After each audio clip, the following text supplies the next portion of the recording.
ini, saya akan membahas analisis singkat mengenai masalah sosial berupa pelecehan seksual dengan contoh kasus yang terjadi di wilayah Pelayan Gunung Kidul. Sebagai referensi, saya menggunakan salah satu kasus yang terjadi 5 tahun lalu, yaitu kasus pelecehan seksual terhadap penjaga angkringan yang sempat diberitakan oleh liputan6.com. Namun penting untuk ditegaskan, sejak awal, kasus ini hanyalah salah satu contoh kecil yang tercatat oleh media sosial. Di masyarakat, masih banyak kasus pelecehan seksual lain yang tidak dilaporkan, tidak terdeteksi, ataupun tidak pernah diberitakan. Sehingga fenomena yang terlihat di media hanyalah puncak dari masalah sebenarnya. Paparan kasus singkat. Dalam kasus tersebut, seorang pria bernama SP melakukan tindakan pelecehan terhadap wanita penjaga angkringan dengan menyentuh bagian tubuh yang sensitif tanpa persetujuan korban. Korban kemudian melapor dan pelaku dijerat pasal asusila sesuai KUHP. Kasus ini menjadi contoh nyata bahwa pelecehan seksual dapat terjadi di ruang publik, di tempat kerja informal, dan bahkan di lingkungan yang tampak aman bagi masyarakat sehari-hari. Berikut analisis penyebab masalahnya. Pertama, rendahnya kesadaran moral dan pemahaman hukum. Kedua, budaya diam dan menormalisasikan pelecehan. Ketiga, kurangnya pengawasan di lingkungan sosial. Keempat, minimnya edukasi gender dan hak asasi manusia.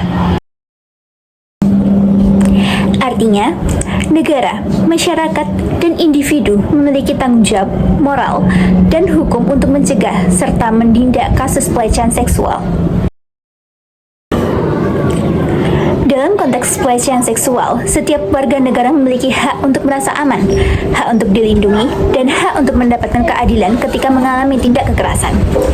Di sisi lain, kita juga memiliki kewajiban untuk menghormati martabat orang lain, mematuhi hukum, serta berperan aktif menjaga keamanan lingkungan. Ketika hak dan kewajiban ini dijalankan secara seimbang, maka kasus pelecehan seksual dapat dicegah sejak awal.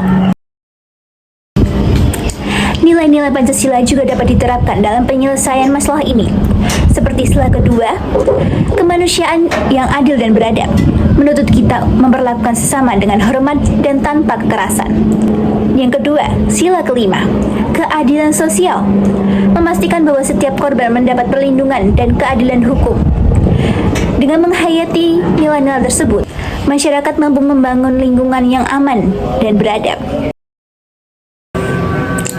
UUD 1945 juga menegaskan bahwa negara menjamin hak atas rasa aman, perlindungan dari kekerasan, serta kesetaraan di depan hukum.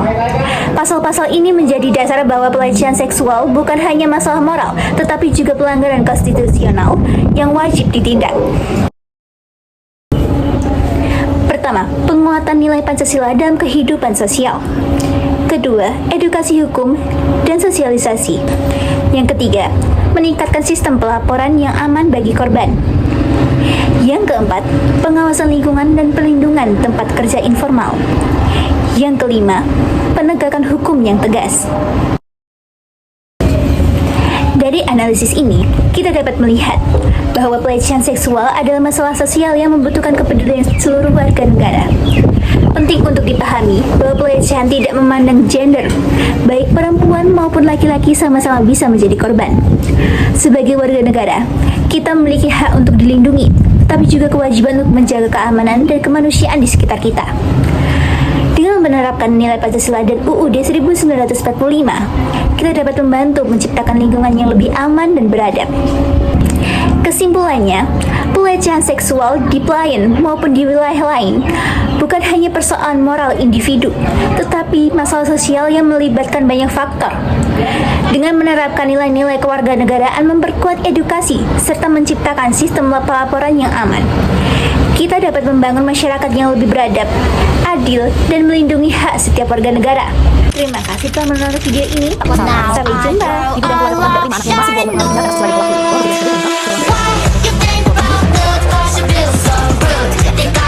hebohkan dengan dugaan pelecehan seksual oleh seorang anak berumur 8 tahun dengan tempat lebih dari 4 anak yang juga laki-laki. Meskipun terungkap sejak bulan lalu, laporan orang tua korban tidak diterima polisi dan tidak kunjung terjadi mediasi.